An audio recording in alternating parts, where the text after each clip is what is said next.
এটা কি মাছ যুবলীগ বলেন তো, এটা কি মাছ? আমাদের যুবলীগের সম্মানিত সদস্য মহিন, যিনি রাত্রিবেলা সবাইকে যুবলীগের কি ওয়ার্ড কি সেক্রেটারি সম্মানিত সদস্যই তো উনি। তো সভাপতি উনি ওয়ার্ড যুবলীগের সভাপতি। এখন কি করবে বেচারা, তার চরব্যাজ্ঞা। এখন ওই শেখ হাসিনা তো ভারত কুইতে গিয়ে, হ্যাঁ শেখ হাসিনা ভারত চলে যাওয়ার পরে মহিন এখন নিরিবিলি আসে, সে এখন মাছ কুটতেছে। দেখেন সে একজন পুরুষ হয়ে কি সুন্দর মাছ কুটতেছে। এরকম পুরুষের দরকার। সে নিয়মিত তার বউকে মনে হয় যে বাড়িতে মাছ তরকারি রান্না করে খাওয়াই।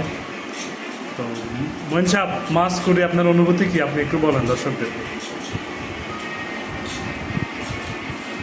মহিন সাহেব কি কথা বুঝতেছেন? এই যে আমাদের মহিন সাহেব, মহিন হুজুর, উনি রান্নাবান্না অত্যন্ত ভালো। ওনার মুখ থেকে শুধু আপনারা হ্যাঁ শব্দটা শুনতে পেয়েছেন। হ্যাঁ, উনি খুবই দুঃখিত দশা আছে, ওনার নেত্রী দেশে নাই। উনি রাত এলে কান্না করতে করতে বালিশ ভিজাই ফেলে নেত্রীর জন্য। আর মোবাইলে খবর দেখে কি নেত্রী নিয়ে আসে প্রতিদিন, আবার সকালে দেখে তো নেত্রী নাই। এলো মহিন সাহেবের দিন। মহিন সাহেব যুবলীগের একজন ভালো সদস্য, একজন ভালো নেতা, তার জন্য সবাই দোয়া করবেন।